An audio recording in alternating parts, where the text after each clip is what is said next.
ایسی کون سی چیزیں، ایسے کون سے مجرب جو ہیں وہ وظیفے ہیں جن سے آپ کا رزق بڑھ سکتا ہے، اور ایسی کون سی ایسی چیزیں اپنے گھر میں کر رہے ہوتے جو ہمیں پتہ ہی نہیں ہوتا کہ یہ ہمیں اعمال نہیں کرنے چاہیے، یہ ہماری رزق سے برکت اٹھا دیتے ہیں؟ بہت اچھی بات ہے. اچھا ابھی ہم لائیو بھی سما کے پیج پہ ہم سب لوگ لائیو تھے، اور وہاں پہ بھی اگر آپ لوگ ہمارے ساتھ رہیں گے تو بریک کے دوران بھی ہم آپ کے سوالات جو ہیں وہ لے لیتے ہیں، اور علماء کرام نے وہاں پہ بھی ہمیں جواب دیے ہیں.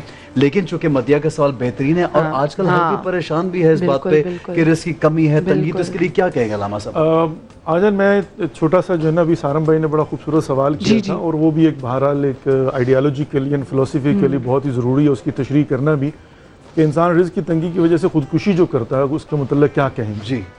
میں اور اس میں اس کا بھی جو ہے نا جواب آ جائے گا. چھوٹی سی بات عرض کرتا چلوں، وہ یہ ہوتی ہے کہ جب بھی انسان گناہ کرتا ہے، اس کی مثال میں یوں دوں گا کہ جب آپ کی پیڈ لے کر کوئی ایک غلطی سے بھی جو ہے نا بٹن دبا دیں، تو وہ کمپیوٹر کے پیج پر نقطے کے طور پر، حرف کے طور پر، سینٹنس کے طور پر رقم ہو جاتا ہے. وہ میموری ڈسک جو ہے نا لکھا جاتا ہے.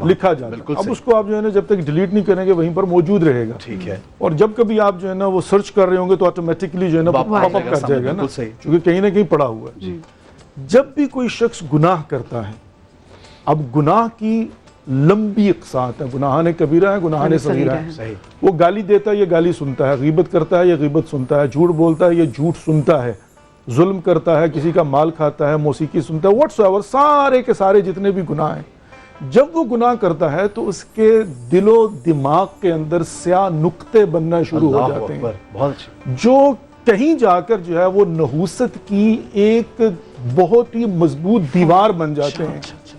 جب دیوار بن جاتے ہیں تو کیا ہوتا ہے؟ اب قرآن کی طرف رجوع کرتے ہیں، لَهُمْ قُلُوبٌ لَا يَفْقَهُونَ بِهَا، اللہ نے ان کو دل دیے، اسے سوچتے نہیں ہیں.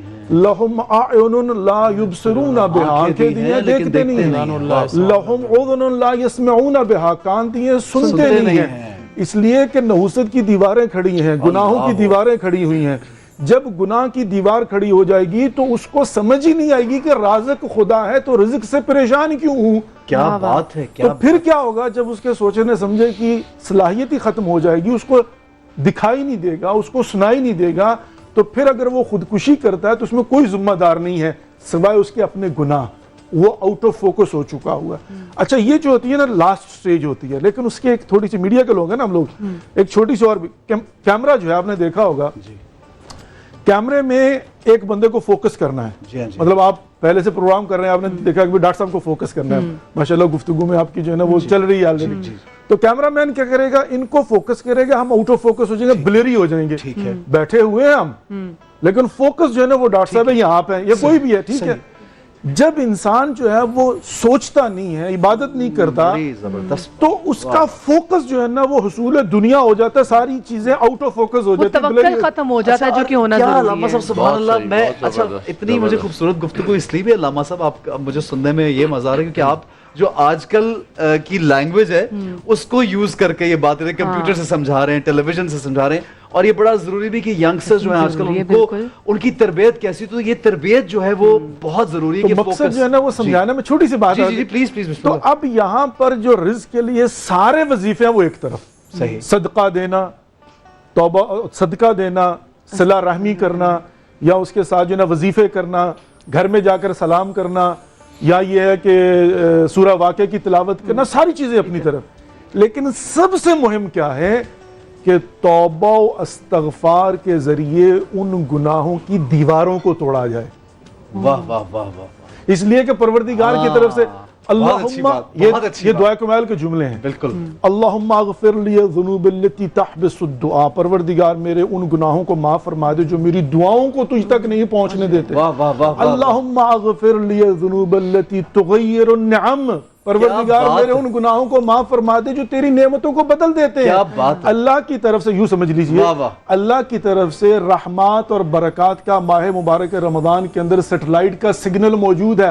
آپ کا رسیور خراب ہے، وہ پکڑ نہیں رہا. کیا بات ہے، کیا زبردست بات کی ہے. ڈاکٹر صاحب دیکھیے کہ یہ گفتگو کا سلسلہ ایسا ہے کہ اگر جی یہ چاہ رہا ہے باتیں آپ دونوں کی سن کے کہ بس یہ سلسلہ رکے ہی نہ کبھی، ہم باتیں کرتے ہیں، لوگ کتنا فائدہ اس بات سے اٹھائیں گے. بالکل، چونکہ استغفار کی انہوں نے بات کی کہ زیادہ سے زیادہ استغفار کرنے سے رزق میں ہی نہیں بلکہ اور بھی بہت چیزوں میں، اولاد چاہیے اور دعائیں قبول کرانی ہے، بہت سے استغفار کا حکم دیا گیا. امام علی کا ایک اور قول مجھے یہاں پہ آتا ہے کہ لوگ محنت میں رزق کو تلاش کرتے ہیں جبکہ رزق تو سخاوت میں چھپا ہوا ہے. پھر رسول خدا مصطفیٰ صلی اللہ علیہ وآلہ وسلم کے پاس جب یہ کہا جاتا تھا کہ کوئی بھی آتا تھا کوئی خالی ہاتھ نہ جائے، کسی کے پاس کوئی ایک کھجور جتنا بھی، کوئی دانے جتنا بھی، وہ بھی دے دو، اللہ سے سودا کرو. تو کیا ہم لوگ یہ سوچتے ہیں کہ اگر ہم جتنا دیں گے اتنا رزق میں اضافہ ہوگا، یا آج کل لوگ جمع کرنے میں زیادہ لگ گئے؟ کیا کہیں گے آپ؟ دیکھیں میں آپ سے بتاؤں، جس طرح علم ہے، آپ جتنا کسی ورڈ کو بار بار دہرائیں گے وہ آپ کی ڈیپ میموری میں، آپ کی کرنٹ میموری سے ڈیپ میموری تک فکس ہو جاتا ہے، وہ کبھی نہیں جاتا. بیعینی اسی طرح جس طرح آپ اپنی زبان کی تکرار سے اپنا علم بڑھاتے ہیں، اسی طرح آپ اللہ کی بارگاہ میں دینے سے اپنا رزق بڑھاتے ہیں. تو رزق بڑھتا ہے دینے سے، کم نہیں ہوتا ہے، یہ یاد رکھ لیجئے. اور میں آپ کو بتاؤں، اللہ بڑا رحیم ہے، بڑی کریم ہے، ہمیں اس کی قدرت پر ایمان رکھنا چاہیے. روزہ کیا کرتا ہے؟ آپ تنہائی میں آپ پانی نہیں پیتے، آپ کھانا نہیں کھاتے، ابڈومینل کریمپس پڑ رہے ہیں، آپ کا پورا کا پورا جو ہے آپ کا سسٹم جو ہے وہ کرائنگ کر رہا ہے، آپ کو پانی پینا ہے لیکن نہیں پیتے. کیوں؟ کہ اللہ دیکھ رہا ہے. بس یہ احساس رمضان میں جو ہمیں ہوتا ہے، یہ غیر رمضان میں ہی ہو جائے نا ہر اچھے اور برے کام سے کہ میرا رب دیکھ رہا ہے. اور جب آپ مانگیں اور اس یقین سے مانگے کہ وہ رب میرے خشوع و خضوع کو بھی جانتا ہے، میرے دل کو بھی جانتا ہے، تو مانگنے میں کتنی لذتیں آئیں گی. اور اب ہم کلام ہو جاتے ہیں. علی کریم اللہ وجہ الکریم نے فرمایا کہ جب میں چاہتا ہوں کہ میرا رب ہم کلام ہو تو میں قرآن پڑھ لیتا ہوں، اور جب میں چاہتا ہوں میں رب سے ہم کلام ہو تو میں دعائیں مانگ لیتا ہوں. ٹھیک ہے، تو رب سے. اور یقین کیجئے اللہ تبارک و تعالی فقط انسانوں کو نہیں دیکھتا، سیاہ رات میں، سیاہ پہاڑ پر، سیاہ سوراخ میں سیاہ رنگ کی جو چونٹی تیر رہی ہے، اللہ اس کو بھی رزق دیتا ہے، اللہ اس کو بھی دے رہا ہے. جب اللہ اتنا جانتا ہے، ہمارا ایمان ہے، تو پھر میں سمجھتا ہوں کہ اس سے مانگنا چاہیے، پریشان نہیں ہونا چاہیے. لیکن جو ہم ایسے، میں چاہوں گی آپ ہمیں بتائیں بھی کہ ایسی کیا چیزیں ہم کرتے ہیں. جیسے اگر ہم غیبت کرتے ہیں، ہم کسی کا حق مارتے ہیں، یا بہت سارے ہم کسی پہ بہتان لگاتے ہیں، خواتین یا مرد سے آپس میں جو بات کر رہے ہیں، تو ایسی کون سی ایسی چیزیں ہیں، اعمال ہیں جو کہ ہمارے رزق کو کم کر دیتے ہیں، ہمارا رزق ہم سے روٹ جاتا ہے؟ دیکھیے میں آپ سے بتاؤں، یہ جو میں نے کہا رزق معین، ٹھیک ہے نا، اور اللہ رزق معلق، یہ رزق معلق کے متعلق ہے. جیسے مثال کے طور پر سودی کاروبار ہے، اس سے بظاہر آپ کو فراوانی تو دولت کی نظر آتی ہے، ٹیمپرری ایک فیز تو آتا ہے، لیکن وہ غبار کی طرح چلا ہے. اس کے نتیجے کے اندر جسے علامہ صاحب فرمایا ہے، نحوست آتی، بیماریوں کی نحوست، ڈپریشن کی معنویت. اور پھر سب سے بڑی منحوسیت کیا آتی ہے کہ مال ہمالی ومالی حاذا ومالی، یعنی میں اپنے مال کو ملٹی پلائی کروں. یہ اتنا بڑا مرض ہے دنیا کے اندر کہ اس کے لیے پھر آپ لوگوں پہ ظلم کرتے ہیں، لوگوں کے اوپر ان کا استحصال کرتے ہیں، نہ جانے کیا کچھ ہوتا ہے. اور اسی طرح اقرب. تو میں یہ سمجھتا ہوں کہ انسان کو سب سے پہلے جو یہ نظام، استحصالی نظام، اس سے بچنا چاہیے، سود سے بچنا چاہیے، حرام کاموں سے بچنا چاہیے، اللہ کی ناشکری سے بچنا چاہیے، اور پھر اس کے بعد دعائیں مانگتا رہنا چاہیے. اور پھر اس کے بعد اللہ کے بندوں کی طرف آ جائیں. پورا حقوق العباد کی صورت میں ایک ہمیں چارٹر دے دیا گیا ہے، ہمیں اس کی طرف بھی دیکھنا ہے. جس طرح فرمایا گیا کہ اگر تم چاہتے ہو تمہارا رزق بڑھ جائے تو تم اپنے رشتہ داروں کے ساتھ صلہ رحمی کرو، اس سے زندگی میں بھی برکت ہوتی ہے. اس سے زندگی میں برکت ہے. اگر چاہتے ہو زندگی بڑھ جائے، والدین سے حسن سلوک کرو. ڈاکٹر صاحب ایک چیز مدیہ نے بہت اچھا یہ سوال کیا، جو کہ ایک عام لفظوں کی ایک بات ہے کہ خواتین گھر میں، علامہ صاحب آپ بھی موجود ہیں، ڈاکٹر صاحب آپ بھی ہیں، خواتین گھروں میں کام کرتی ہیں، اور ہم اکثر یہ سنتے ہیں کہ جالا لگ گیا تو یہ ہو جاتا ہے، شام کے وقت آپ یہ نہ، مطلب یہ جھاڑو نہیں دینا، کچھ طرح کی چیزیں جو کچھ توہمات بھی ہیں، کچھ ایشوز بھی ہیں. لیکن کچھ صفائی، پاکیزگی، ناخنوں کا صاف ہونا یا تراشنا، یہ اس کے بارے میں کیا کہیں گے؟ دیکھیں مائنیوٹلی جب آپ جا کر ان کو دیکھیں گے تو امپلیمنٹیشن میں جو ہے نا بہت ساری چیزیں آ جاتی ہیں. لیکن اگر آپ مجھے اجازت دیں تو میں اسی دنیا کی مثال دے کے تو جو ابھی بات ہو رہی تھی اس پر تھوڑی سی وضاحت کر دوں. نظام ہے، اب دیکھیں بینکنگ کا جو سسٹم ہے وہ یہ ہوتا ہے پوری دنیا کے اندر، پاکستان میں بھی، امریکہ میں، ہر جگہ پر ہے.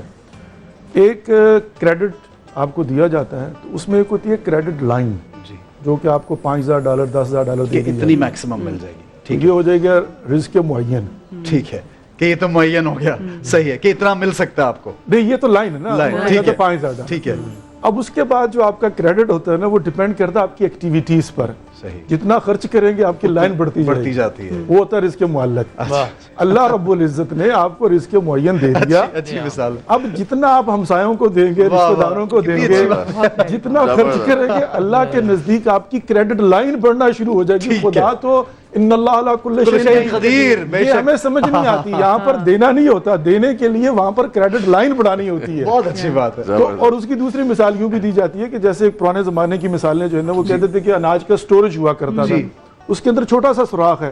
اب پورا دانے آپ کے ہیں لیکن سوراخ چونکہ چھوٹا ہے تو جتنا آپ نکالنے کی کوشش کریں گے اتنی مقدار میں آئے گا. اس کو بڑا کر دے, جتنا نکالتے جائیں گے پیچھے سے آتا جائے گا. علامہ صاحب ایک چیز بڑا کرنے کے لیے پتا کیا ہم کیا کرتے ہیں, رزق مانگتے ہیں. میں کہتا ہوں کبھی کبھی رازق کو مانگ لیا. سبحان اللہ, اللہ کو راضی کرے نا, تو رزق خود بخود بہت اچھی بات ہے.